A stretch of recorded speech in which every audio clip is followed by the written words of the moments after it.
বাংলাদেশের post office থেকে ৩ মাস অন্তর মুনাফাভিত্তিক সঞ্চয়পত্র ক্রয় করলে বিনিয়োগকারীরা নির্দিষ্ট সময় পরপর লাভ পেতে পারেন। সম্প্রতি ঘোষিত নতুন সুদের হার দেখা যাচ্ছে ১ লক্ষ টাকা বিনিয়োগ করলে ৩ মাস অন্তর প্রায় ২,৫৩০ টাকা থেকে শুরু করে ২,৮৬০ টাকা পর্যন্ত মুনাফা পাওয়া যায়। মেয়াদের উপর নির্ভর করছে কত টাকা আপনি মুনাফা পাবেন। নতুন এই নিয়মে পোস্ট অফিসে যদি ১ লক্ষ টাকার সঞ্চয়পত্র ক্রয় করেন তাহলে কত টাকা লাভ পাবেন, A to Z বিস্তারিত জানাবো আজকের ভিডিওতে। আপনাদের কাছে একটি অনুরোধ রাখবো, আমাদের চ্যানেলে নতুন দর্শক হয়ে থাকলে নিত্য নতুন ভিডিও পেতে চ্যানেলটি সাবস্ক্রাইব করে বেল বাটন অল করে রাখুন, আর ভিডিও ভালো লাগলে একটি লাইক করুন। আপনি যদি পোস্ট অফিস থেকে সঞ্চয়পত্র ক্রয় করতে চান অথবা ব্যাংক থেকে ক্রয় করতে চান তাহলে কিছু বিনিয়োগ সীমা এবং মেয়াদকাল রয়েছে। একক বিনিয়োগকারী অর্থাৎ যদি শুধু আপনার নামে সঞ্চয়পত্র কিনতে চান তাহলে সর্বোচ্চ আপনি ১০ লক্ষ টাকার ক্রয় করতে পারবেন। যদি আপনি ২ জন কিংবা ৩ জন যৌথ নামে যদি সঞ্চয়পত্র কিনতে চান তাহলে সর্বোচ্চ আপনি ৩০ লক্ষ টাকা পর্যন্ত ক্রয় করতে পারবেন, যেটির মেয়াদকাল হবে সর্বোচ্চ ৩ বছর। মুনাফার হার যদি বর্তমানের নতুন রেট অনুযায়ী হিসাব করি, প্রথম বছরের জন্য ১০.৬৫%, দ্বিতীয় বছরের জন্য ১১.২২%, তৃতীয় বছরের জন্য ১১.৫০% হারে আপনাদেরকে মুনাফা দেয়া হবে। এটি হচ্ছে আপনি যেহেতু ৩ বছরের জন্য ক্রয় করবেন তাহলে সম্পূর্ণ ৩ বছর থাকলে ১১.৫০% হারে লাভ পাবেন। কিন্তু আপনি যদি ৩ বছরের জন্য ক্রয় করলেন, ১ বছর শেষ হওয়ার পরে যদি আপনি টাকাটি ভাঙিয়ে তুলে নিতে চান তাহলে পুরো বছরের জন্য ১০.৬৫% হারে আপনাদেরকে মুনাফা দেয়া হবে।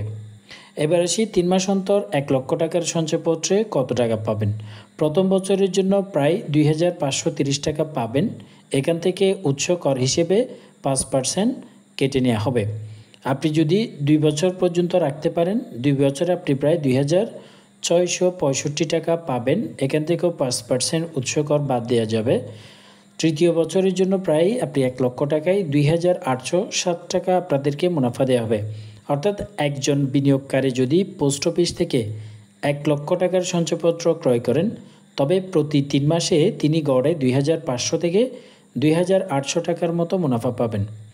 কর কাঠামোটা আপনাদেরকে একটু বলি, ৫ লক্ষ টাকার নিচে যদি আপনি বিনিয়োগ করেন সেক্ষেত্রে মুনাফার উপরে ৫% উৎস কর কাটা হবে। আর যদি ৫ লাখ টাকার উপরে বিনিয়োগ করা হয় মুনাফার উপর 10% উৎস কর কেটে নেবে। সঞ্চয়পত্র ক্রয় করার জন্য প্রয়োজনীয় ডকুমেন্টস কী কী দিতে হবে।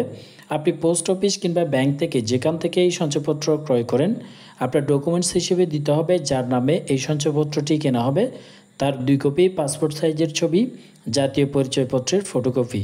যাকে আপনি নমিনি করবেন তার যদি কোনো সমস্যা হয় বা আপনার অবর্তমানে যিনি টাকাটি তুলতে পারবেন তার ২ কপি ছবি এবং জাতীয় পরিচয়পত্রের ফটোকপি, যার নামে অর্থাৎ ক্রেতার ব্যাংক অ্যাকাউন্ট নাম্বার ও চেক বই।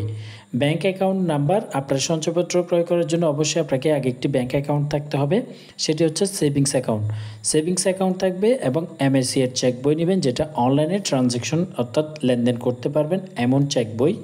১০ লক্ষ টাকার বেশি বিনিয়োগে টিন সার্টিফিকেট ও ট্যাক্সের রিটার্ন স্লিপ অবশ্যই বর্তমানে দিতে হচ্ছে, যেটি আগে ছিল না, বর্তমানে নতুন নিয়ম চালু করা হয়েছে। সঞ্চয়পত্রের বিশেষ সুবিধার মধ্যে রয়েছে আপনি সঞ্চয়পত্র যদি আপনি ক্রয় করার পরে মৃত্যুবরণ করেন তাহলে নমিনি তাৎক্ষণিকভাবে টাকা উত্তোলন করতে পারবেন বা মেয়াদ শেষ হওয়া পর্যন্ত ৩ মাস অন্তর মুনাফা গ্রহণ করতে পারবেন।